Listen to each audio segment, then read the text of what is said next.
Nadeem Zahawi, the Education Secretary, has refused to rule out more school closures in January, while unions in Scotland, for example, have openly called for a delay to the start of the next term.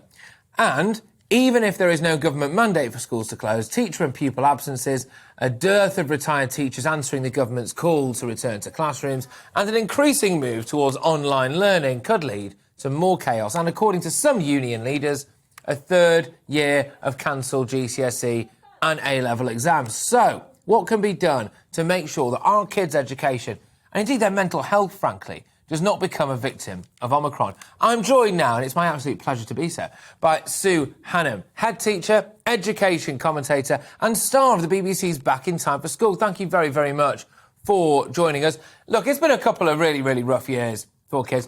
Do you think that they should actually be going back? Because a lot of people might be saying, hang on a minute, if there's a chance that they might be, going into school, getting Omicron and passing it on to Granny, then actually they should stay away.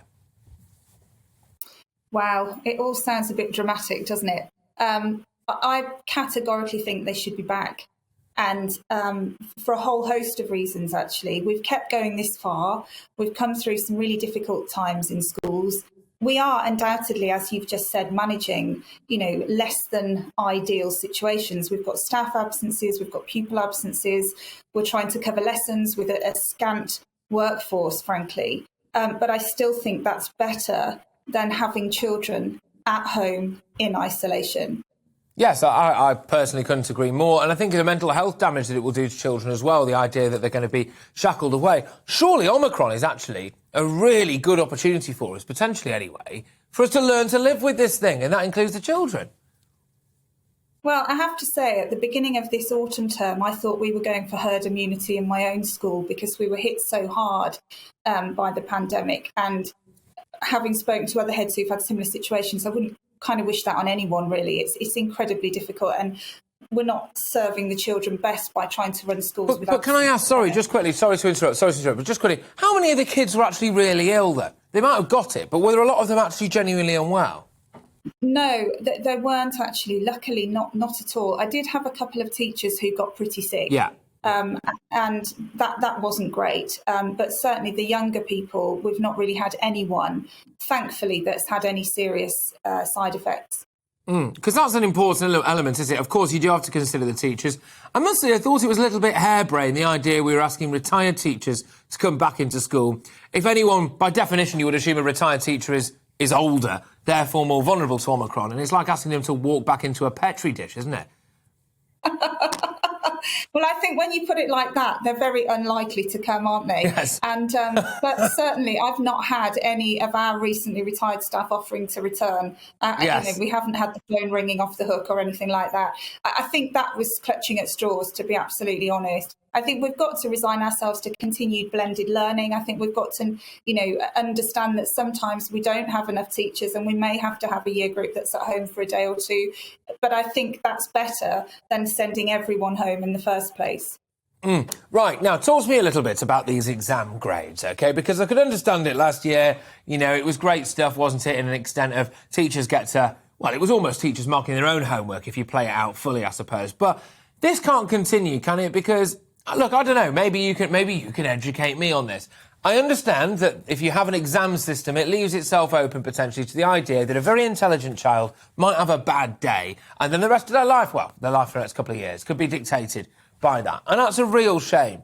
But that's more of a real-world scenario, isn't it, than your teacher just giving you some grades? I don't know. Talk to me about that. Well, I think that depends how you look at it. Certainly the exams in this country, the way we do them, are high stakes for both pupils and schools, actually, when you think about the impact on league tables.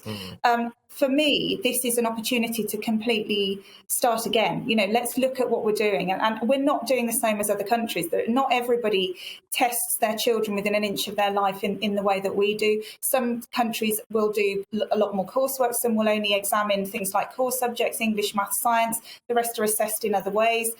I think that the workload on teachers coming up with these teacher assessed grades was enormous. And I don't think, we would want to necessarily take that on forever. But I'm not convinced exams should happen next summer. In fact, I'm pretty certain they shouldn't. Oh, OK, interesting. Just why not? Because of the coronavirus? I know, it's quite a bold statement, isn't it? And I have to say, as a It's a teacher, place for having bold spent statements. years... But having spent years preparing children for exams, I find it odd that I have this stance, actually, but I do, because I think we want to look at fairness. And as you said before, these outcomes do dictate these young people's lives. They've been working really, really hard, and this really matters to them. And they're the ones that have got to go out in the world and sort this mess out. Let's be honest, over to you, kids. So we've got to give them the best chance we can.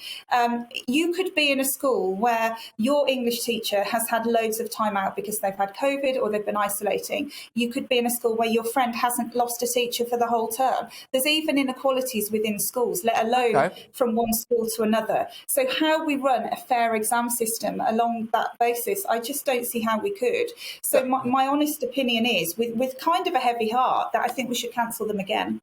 OK, that's really interesting. And you know what? You're in a better place, a much better place than me to give an expert opinion on that. But I think what's crucial there is get the kids back to school. We do learn to live with it in that way, shape or form. You hadn't been seeing children falling down particularly massively ill with COVID. Might have been was more of a danger to the teachers and the kids, and maybe revolutionise our exam system. What we've just done here is crack the education system.